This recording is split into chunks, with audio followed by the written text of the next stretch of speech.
Hey guys, I was trying to change picture for this video, and instead what happened was I wasn't really paying attention and I just started the video. Hey, I just remembered I look good in blue. At least there's that. So I'm holding up this book called An Indigo Celebration because it's going to help us lead into the point of this video, which is I'm an indigo child, and I think that there's a lot of people out there that are just now realizing that they're indigo children.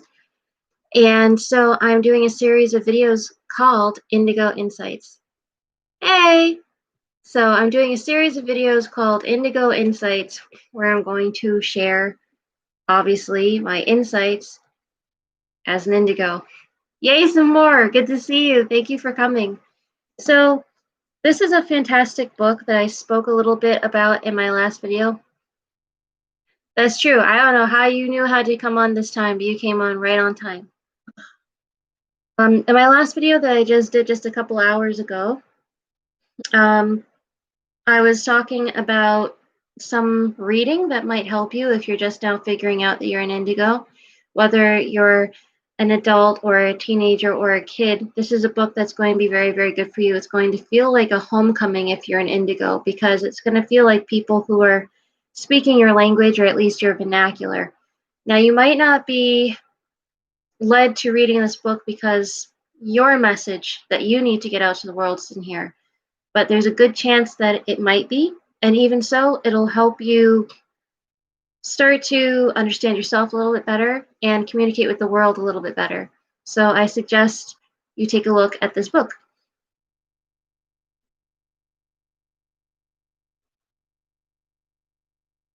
Oh, no, don't worry about it. But thank you very much. I appreciate it. To be honest, I've been away for a little while because I've been working so hard in my new career. And I feel bad that I haven't been around to put out new videos for you and for some of the other people that usually keep coming back for my videos. I felt very bad that I couldn't, but I was very busy. Yeah. So I'm taking a little break from work to share with you guys something that really matters to me. I think that there's a lot of us out there who, from the time that we're very, very small, we really know ourselves to a very real degree. We already know ourselves as adults when we're children, meaning I am still the same as I was when I was 4. My personality is only a little bit more grounded than it was, meaning the way that I interact with people, my bubbliness, um, the way that I speak, how staccato or not, I'm very much who I was, which was very startling for the adults around me, because me as a child was startling because especially then I hadn't learned uh, how to interact nicely, how to interact kindly. And so here's my insight as an indigo. Um, Not so much I'm doing it, I'm putting my caps block on. This is something I always said as a kid, and this is one of my insights. As an indigo, you have to learn how to put your caps block on. If you don't know what a caps block is, it's well, it actually doesn't exist. There's such a thing as a caps lock. If you look on your QWERTY keyboard, there's a button that says caps lock, right? Um, and so that means that the caps are now on and they're staying on. So every letter that you type will be in capital. Well, as an indigo, I had to learn how to put my cap block on, meaning how to stay in smaller letters at all times. Not so much in terms of whether I was yelling or vocalizing, but more so in terms of the severity of what I had to say. I had to learn basically how to tone it down, or as some people might say, slow my roll. Because honestly, I had zero tolerance for malarkey, for backchat, for BS. I had zero tolerance for people being intolerant to other people. I had zero tolerance for blanket statements about any particular race or any particular ethnicity. I had zero tolerance for zero tolerance. And what that means is that as a kid, I was very close to getting my butt kicked on a very regular basis. And if you know that you have that tendency to tell people the way it is, and that many times, especially when you're younger, when you were younger, people had to tell you that you couldn't speak like that to another adult, and you told them because you were speaking just as intelligently, just as eloquently as the adults around you, however eloquent or not it was. Why? You know what you did wrong, said you, the little indigo. Well, there's a very good chance that you might be an indigo because, frankly, you're not just a kid. You are a kid. It's not that you're all knowing, but you've been there. You've done that. This is not your first rodeo. This is not your first time going through life, and you remember quite a bit of it. Some of that begins to ebb away. Some of that begins to lose focus. It's like taking your glasses off. As you get older, what you know and where you've been becomes blurry. It's not that it's gone, but it's not quite as easy to focus and remember word for word in those conversations. I used to remember conversations from another life very, very well. At one point, it started to come in more clearly, but then other details from other memories I had started to leave. So at that time, I did something called past life regression, which was very popular at the time in the world of New Age everything. And because that was something that resonated with me, I decided that I wanted to be New Age, as though that was its own religion. The fact was that it wasn't. And unfortunately, or fortunately actually, considering what I think I'm here for, I was surrounded by lots and lots and lots of angry Catholics and lots of angry Christians of many denominations, and also JWs.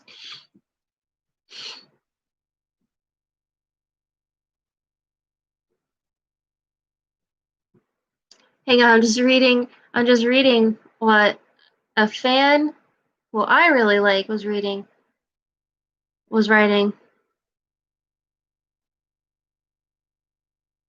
Hmm.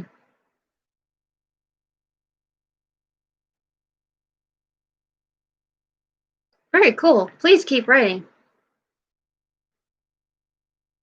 Very cool stuff. Thank you so much for writing in. I love all of this. Thank you so much for sharing. I want to make this clear to anyone who might be seeing this video in the future. Please realize this is a safe space. If you are an indigo or you know an indigo and you have some insights that you would like to share, please do so in the comment section down below, because your insights can help save another indigo. Here's what I mean by save. As you just said, I shushed myself to such a point that I began to lose connection with myself. It felt very tenuous. It felt like the real me was far away. And the truth is,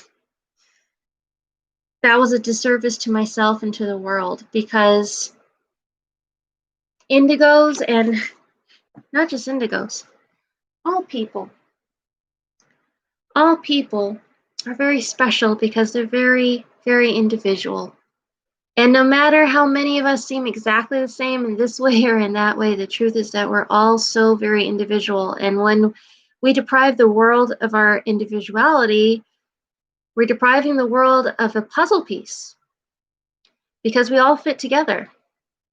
Except for when we try to blunt our edges, then we can't fit in properly. That's actually how we fit in. Standing out is actually how we fit in.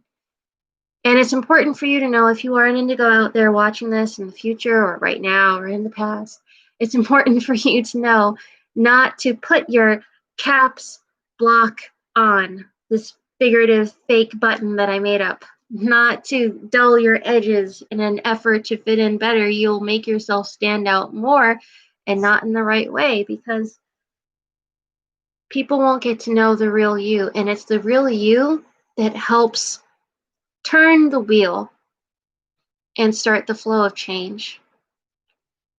You matter and you help the flow of change. But it takes someone turning the key, pushing the wheel, whatever metaphor you need. It takes someone striking the match. It takes someone throwing the dice. It takes a little bit of shakeup and then letting everything change, mold, and fit together in a new way. So another Indigo insight is that you may feel the need to do that right now. There's a lot of people out there right now who are radical, who are not peaceful, who are doing things in the name of change and in the name of promoting acceptance that are very disruptive, including disruptive to the cause of change, the cause of tolerance. I'm not saying that you shouldn't. I'm not saying that it's not right to be intolerant toward intolerance. I understand, that's me, I completely agree. But when we burn down buildings because of somebody else's being intolerant to show that or in an effort to promote peace, we don't. It's important to know that there is a way to be true to yourself, to be honest, to be a quote unquote straight shooter, to say what needs to be said, and not burn down a building. You don't have to be extreme in order to be effective. Look at what some people are doing on YouTube. Look at Infinite Waters. Now he's saying some pretty extreme stuff, right? There's going to be people out there saying, oh, he's a crackpot. People out there are going to be saying, oh, that can't be right. Well, the truth is, he's being himself. How can that not be right? He's telling his truth. How can that not be right? He's not hurting anybody. And somebody else might be out there saying, oh, sure he is. If he's telling them that there's no problem and they should go out and not wear a mask and someone gets sick, then he's causing a thing. The truth is, people make their own decisions. People are going to do what people are going to do. And part of that decision-making process is nurture.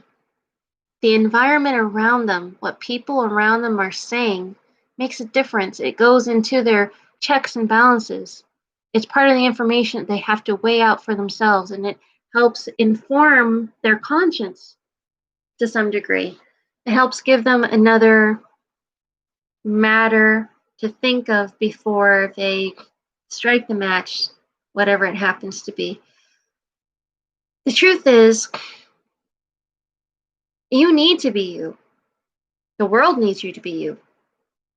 The world doesn't need you to hurt people. The world doesn't need you to do something huge and drastic and terrible to be heard. The world needs you to be heard.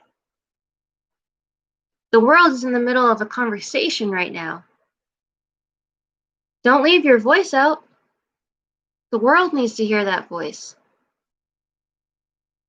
And as crazy as this might seem, the fact is, a lot of voices are online. But all those voices that are online are in person at some point.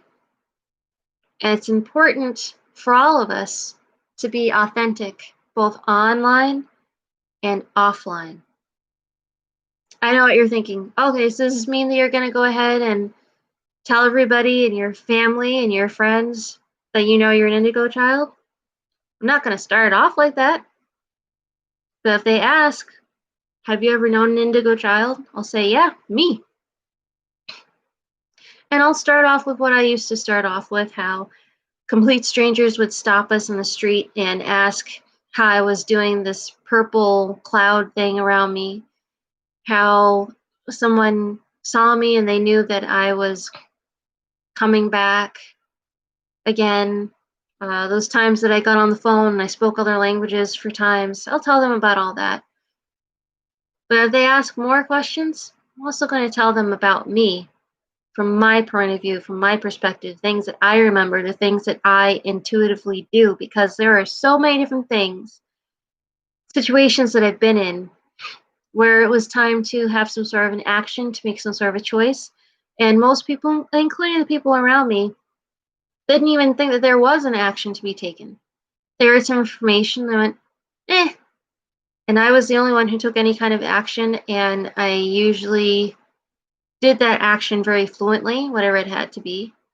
And people wondered how I did that because they had never seen that before or heard of that thing before. And how did I know that? And my answer was,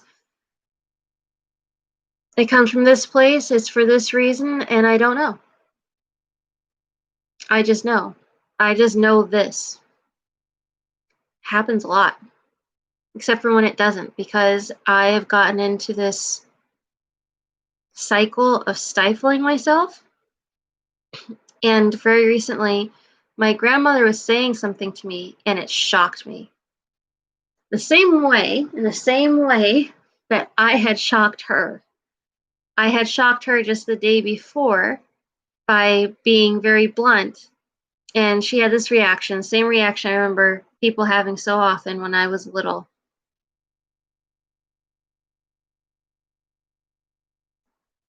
Okay, all right. That was I got that reaction so often. I don't expect to get that anymore because I'm an adult, but I'm an adult who still looks and sounds a lot like a kid. I If you knew me back when I was a teenager, you'd know that I do not look the way that I did as a teenager or sound the way that I did as a teenager in many ways, but a lot of people think that I am. Oop.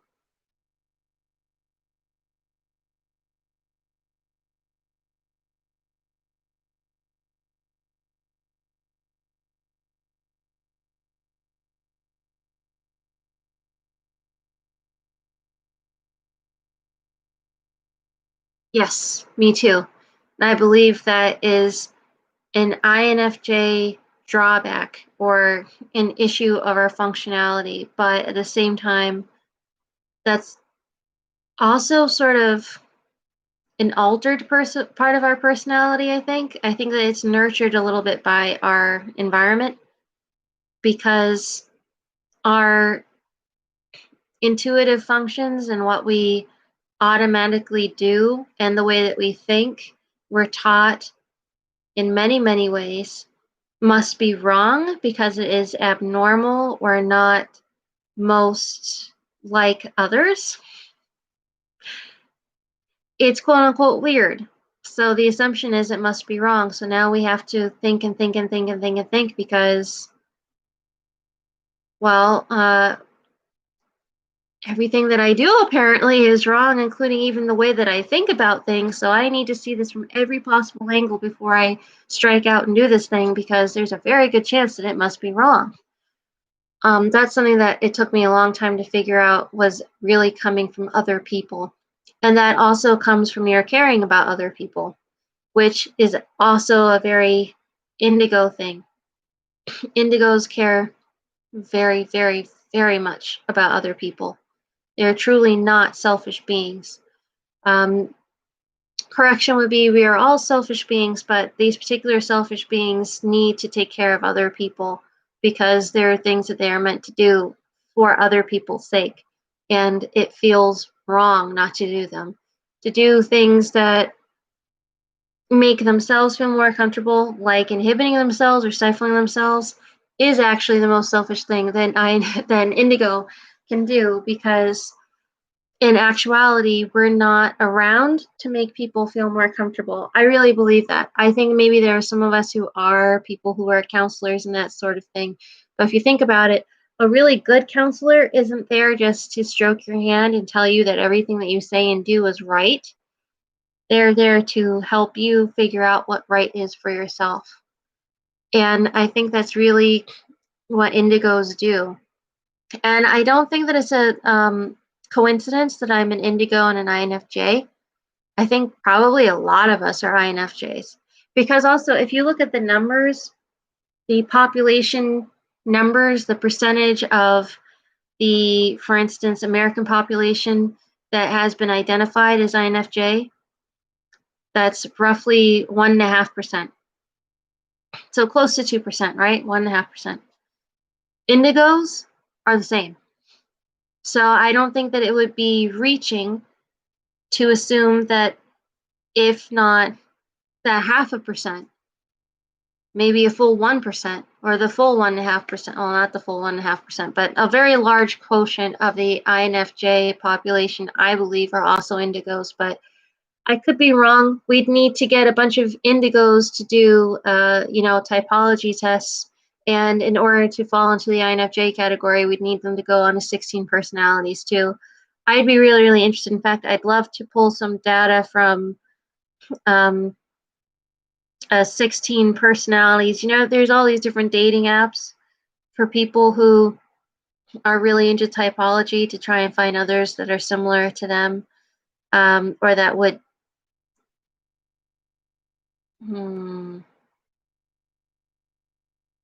gel well with themselves. And so, anyways, INFJs are usually paired with INFPs and INFJs. So they end up finding a lot of INFJs. And it would be really, really great to just put out a help wanted sign to all INFJs looking for INFJ Indigo children to interview for YouTube channel. But I'm too much of a chicken. I don't want to do it. I think it's a great idea though. Let me see. I have a problem with constantly overthinking things and worrying about what people think. Oh boy, that look, to be honest, kind of scares me. Remember what you were saying? I've heard it called the INFJ burn down. Frank James making a video about it. Now that I remember it, I feel really bad. I've been doing this for years. Well, I just use a Discord server for finding other people based on MBTI type. I did try to log into the Discord and I got this message that this page is no longer up. And I tried the other link, because there are two links that you put up. I'm talking to the fan that's talking to me right now, who's really nice. And you put up two links for me to go to the Discord server. And anyways, I was not able to get in. So I did try. And I am going to Google Discord and see if I can just make my own. And then if you want to, we can talk on there. And okay, that explains it. Destroyed it. Well, there you go. Actually, I think it's a really good idea. Do you mind? I think I might try that too. Okay, I think I might try that too. Discord in order to find more Indigos and INFJs, and I'll ask them both to take the test and then interview. The thing about trying to get a ambivert or an INFJ who is a typology, a personality type that is both intuitive, introverted and extroverted, which is an ambivert. To do a interview video is really putting them at war with themselves. So I think it would actually cut down some of the baggage of the legwork, as interesting as the results from the legwork will be, to just market to those who would like to do it. People who have felt that they have not been heard for a long time and want to be heard, need to be heard. So I think I'm definitely going to do that. Thank you for giving me that idea from a different YouTuber. Okay, you can make your own server, but I'll invite you to the one I use. Okay, thanks. Cool. So here is my last thing for this video, which went on way too long. I meant to do really short Indigo insights, and instead my insights are always going long. My first Indigo insight, that was 40 minutes. This Indigo insight is close to 30 minutes at this point. So let me just end this here by saying, if you are an Indigo child and you would like to be interviewed, no, I'm so sorry, I had a hiccup. Like to be interviewed, please put it in the comments down below. Let me know if you are an Indigo child and you would like to be interviewed, because I would love to interview you. Not in person, honestly, because of what's going on right now with COVID and all that. But I would love to interview you on the channel. Um, I can, you can write things in the live chat and I can read out your answers, or I can, so I could ask questions this way, then you can write out your answers that way. I'd like to invite any and all Indigos watching this. Um, write me a message through the uh, write to me. Write to me down below. Tell me I'm an Indigo and I want to be interviewed. And I will give you a time that I'll be reappearing. And if you show up at the same time, if you show up for that at that time, then I will say okay, and I will ask you questions. If more than one of you show up at a time, I'll ask a question, and more than one of you will answer at a time, and I'll read the answers. This is something I've wanted to do for such a long time, so I'm very excited that I finally got out of my head and did it, and said it at least. You can make your own server. You can chat or voice call them and stream the process on YouTube. Wow, cool. Boy, I wish I had done this ages ago. For sure. Okay, so to wrap this up, my Indigo insight for today was basically, if you have acted like an old person from the time that you were very, very little, including knowing intuitively how to do or finish a function to completion and perfectly without any help whatsoever, like a pro, like you've been doing it forever, it's because possibly you have. And also, swear to God, I just saw a spark. And also, um, moments when you have a reaction like someone just talked down to you as though you were a child. And for you, you are not a child. And you have to remind yourself that for them, you are. I had this moment with my grandmother the other day. Obviously, she's much older than I am, being my grandmother. Uh, and I don't see myself as a child because I'm not a child anymore. But for her, I would be. She's close to 100 years old. So for her, I would be. The truth is, though, I realized that while we were talking the other day, the issue of justice came up. And justice is not a word, it is a very strong, very real belief for me. It is sacred to me. And it's not sacred to everybody, but it is for me. It means so much to me. And she put it down almost instantly as I was speaking, as basically being the misperception, the confusion of the young.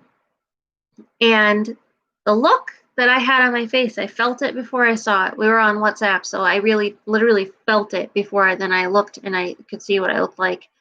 It was, ah! That's when I realized this is my fault.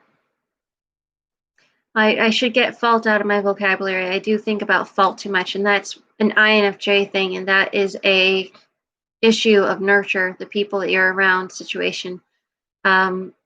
Situation of standing out, being very different, and everyone, the entire world telling you that you're very different, therefore you're very wrong, helps you nurture your own insecurity, and therefore you have to overthink and overthink and overthink so that you can prove, and then prove against other proofs that something must be right by finding the cohesion between all those different proofs. And the truth is, it's great in that it helps keep your IQ up, but it's bad in that what if you're in an emergency situation and you need to get away? You're stuck in place, just thinking.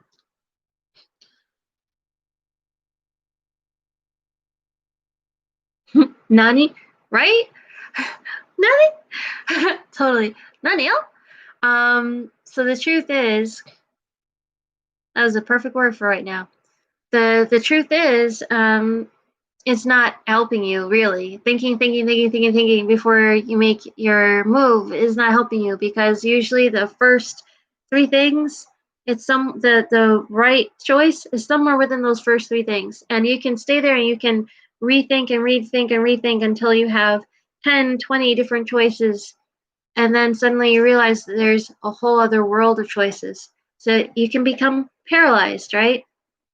Well, as an indigo, intuitively, we're very sort of just reaction. We just do stuff because intuitive.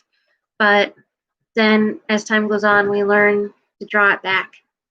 And I didn't realize just how much I've drawn back or away.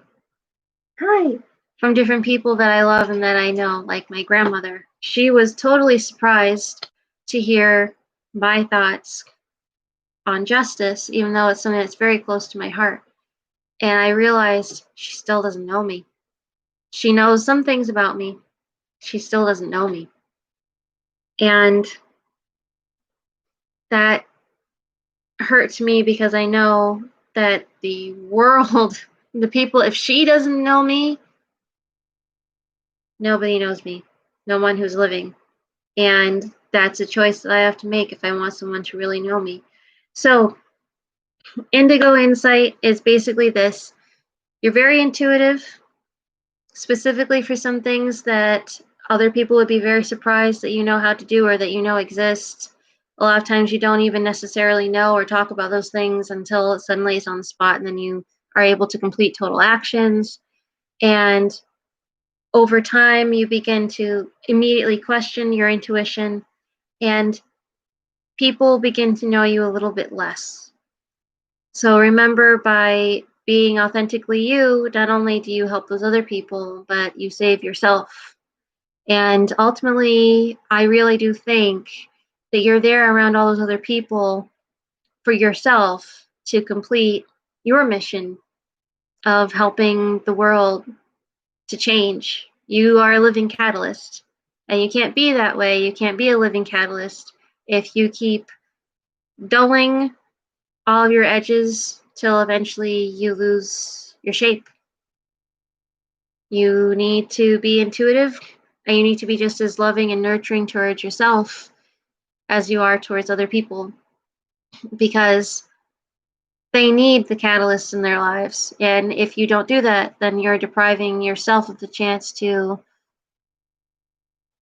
actually live your dream of helping make change. Okay, so